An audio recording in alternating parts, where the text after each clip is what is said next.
Would you say from your both experience that the advertising industry was family friendly, meaning that they tried to make accommodations to Oh working man. parents?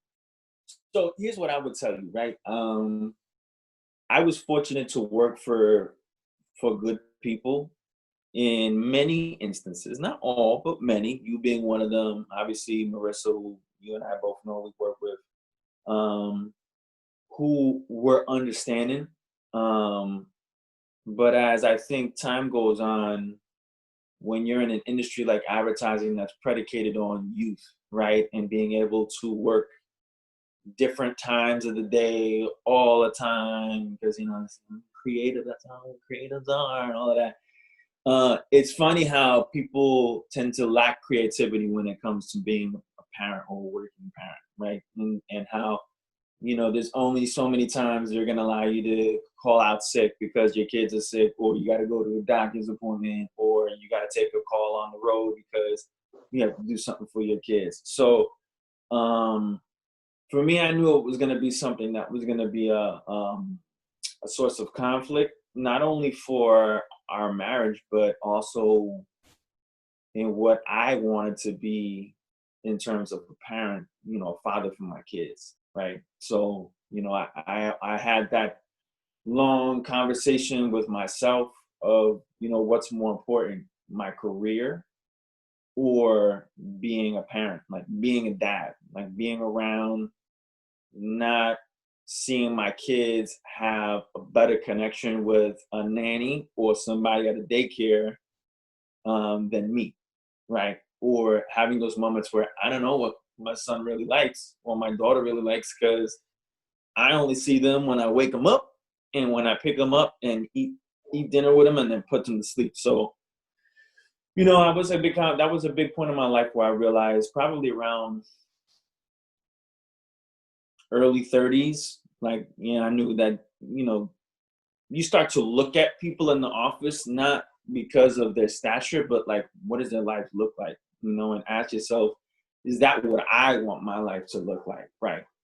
And, for me, I kind of realized at that point, I needed to figure out another way to kind of create some sense of stability, not just financially, but like home, like work balance, home kind of like, Right. so that I could feel good doing both and not put myself in the predicament that I saw so many others do, which was make a decision of one or the other and then let the guilt kind of just live within them or just kind of tune it out and become this kind of like, I don't want to say apathetic, but just kind of like disconnected person, So that wasn't necessarily a hard decision for you, putting some of the career aspirations or looking at them differently because you wanted to make sure you would be there as a father. No, for me, it wasn't really like that, but I would say it isn't that way for everyone, right? For me, it was different because for me, I never looked at my job as my sole motivating factor or sense of fulfillment, right? So for me, it was more of I was doing things because I was passionate about it, but it wasn't my only passion, right? I think many times when you see people, and this is not a knock on anyone, right?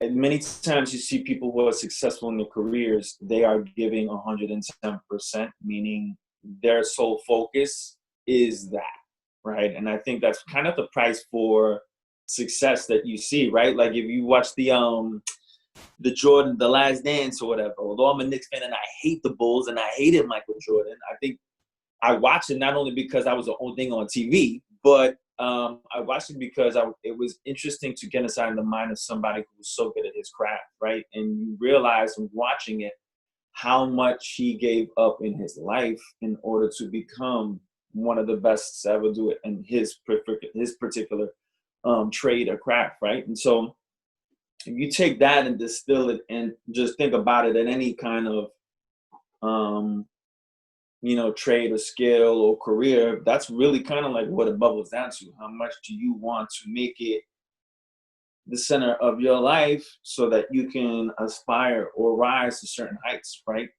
Anybody, right? I think if you watch Michelle Obama's Becoming, right? She talked about how much of their life they sacrificed because they felt so passionate about you know, what they felt being in office would do for, you know, the country, right? For the American people. So it's a lot, man. And for me, I just didn't want to get to that point where I was giving any career that much of my life that it became the only thing that was important for me.